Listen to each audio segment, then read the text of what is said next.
नमस्कार। मैं doctor Varun Goyal, senior consultant medical oncologist हूँ, राजीव गांधी कैंसर इंस्टीट्यूट, दिल्ली से। रोज हम डॉक्टर्स कैंसर पेशेंट्स को ट्रीट करते हैं। कीमोथेरेपी, इम्यूनोथेरेपी, टारगेटेड थेरेपी और हमारी पूरी कोशिश होती है कि पेशेंट्स को बेस्ट पॉसिबल ट्रीटमेंट मिले। लेकिन आज मैं एक थोड़ा अलग पर्सपेक्टिव शेयर करना चाहता हूँ। जब भी हम न्यूज़ में वार या कन्फ्लिक्ट के बारे में सुनते हैं, यूजुअली नंबर्स बताए जाते हैं। कितने लोग बॉम्ब ब्लास्ट में मरे, कितने इंजर्ड हुए। लेकिन एक ऑन्कोलॉजिस्ट के रूप में मेरी सोच अक्सर एक और ग्रुप की तरफ चली जाती है, कैंसर पेशेंट्स। कैंसर एक ऐसी डिजीज है जो वार की वजह से रुकती नहीं है।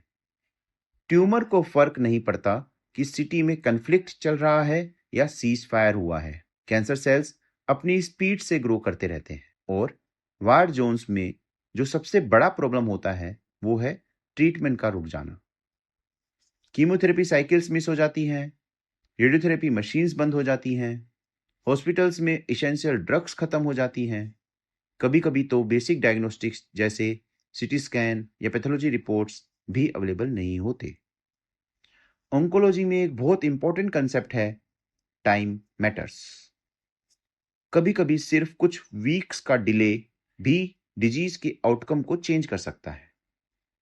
एक मिस्ड कीमोथेरेपी साइकिल, एक डिलेड सर्जरी या एक पोस्टपोन्ड डायग्नोसिस, ये सब मिलकर एक पोटेंशियली क्यूरेबल कैंसर को इनक्यूरेबल बना सकते हैं।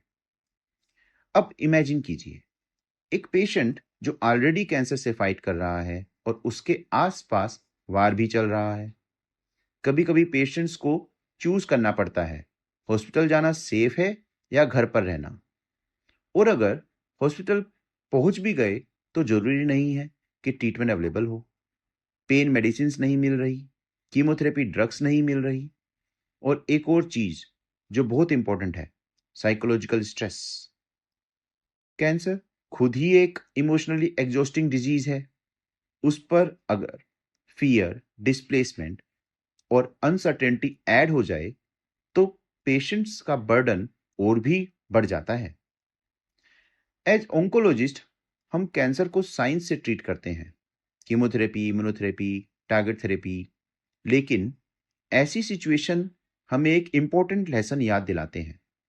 मेडिसिन सिर्फ ड्रग से नहीं चलती, मेडिसिन चलती है सिस्टम से। Hospitals, supply chains, trained health care workers. और जब वार की वजह से ये सिस्टम्स कोलैप्स हो जाते हैं तो कैंसर पेशेंट्स सबसे वनरेबल हो जाते हैं। इसीलिए जब भी हम वार्स और ह्यूमैनिटेरियन क्राइसिस से बात करें, हमें एक बात याद रखनी चाहिए, वार सिर्फ बॉम्ब से नहीं मारती।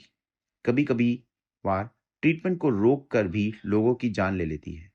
और कैंसर कैंसर कभी वेट नहीं करता। अगर हम health care professionals, policy makers और सोसाइटी के रूप में इस पर्सपेक्टिव को समझ सकें तो शायद हम फ्यूचर में वल्नरेबल पेशेंट्स के लिए बेटर सिस्टम क्रिएट कर पाएं। आप सबका बहुत धन्यवाद कि आपने मुझे सुना। Thank you.